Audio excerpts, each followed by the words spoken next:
this morning, when we started out, Abigail talked about the inflection point, you called it, I believe, that happened last year, where we had a new type of algorithm that came up with these, with the ability to generate images that you showed us that were impossible to detect from real ones, or to distinguish from real ones.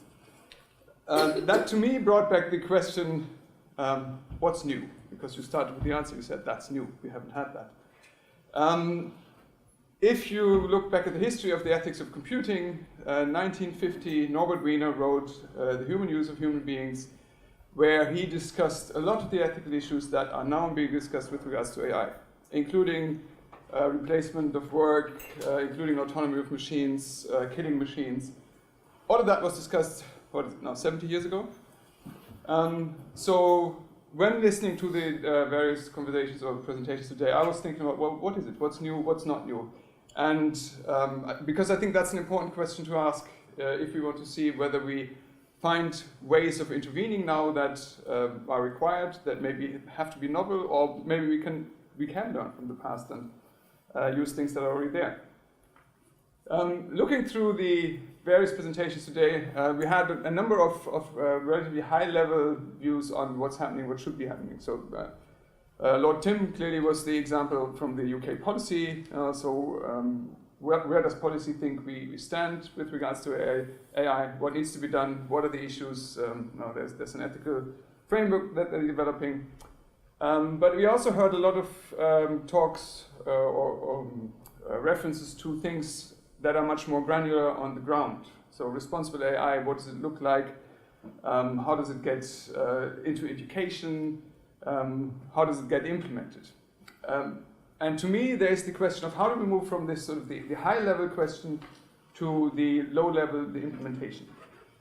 And that's where, for me, responsible research and innovation sits. It's not a high-level thing, it's not a national or international policy, but it's also not something that you actually do on the ground, but it is an attempt to translate from the abstract to the specific on the ground.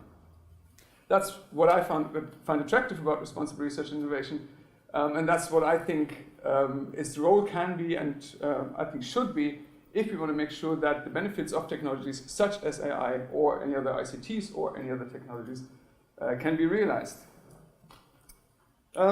So, coming back to the question, what's new? So I think we've heard there are lots of new things. There are new technical capabilities, there are new applications, there are new areas of use, there's new speed, so the speed of distribution, all of this is new. That hasn't happened before. But I also think that there are lots of things that are not new. Technology deeply affects us as human beings. That's not new. That happened in the Neolithic era, it's still true. We as individual human beings, we as societies need to think about how we deal with that. That's not new. We've been doing this for a long time.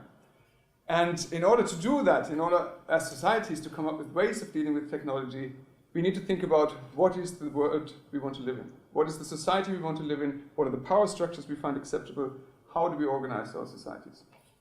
So I think there are things that are new here in AI and technology, but there are also things that are not new, which we need to take into account.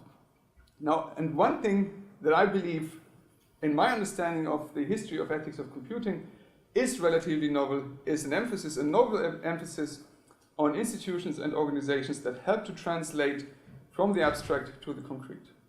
And we've seen, so in the UK, we have a number of examples of that. We have the Office of Data Ethics and Innovation. We've got the Ada Lovelace Institute. And I also would put Orbit in this category.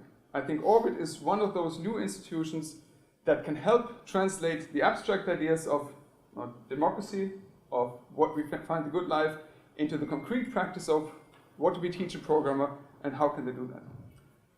If that is what Orbit can do, then I hope we are well positioned to actually implement change, to help change, to support change, and to make sure that AI that has potential benefits can actually realize these benefits, and that as a society we are in a better position to address the downsides. So that was my content summary of today. I hope I haven't done you too much injustice here. Now, just the final word, the closing words. I'd like to thank everybody for being here. So everybody in the audience, thank you very much for taking the time for coming here today. I would like to thank Abby and Microsoft for hosting us. I think it was a brilliant venue. really great and I think very appropriate for what we're doing here. I'd like to thank the Orbit team, in particular Margarita and Caroline, for helping us setting up, preparing, doing all the legwork and making it a great success. I would like to thank the speakers, all the both panelists and the earlier speakers. Thank you very much for being willing to talk to us, to engage in this conversation. And I think with that, unless I've forgotten anything, haven't forgotten anything. Thank you all very much. Have a good trip home.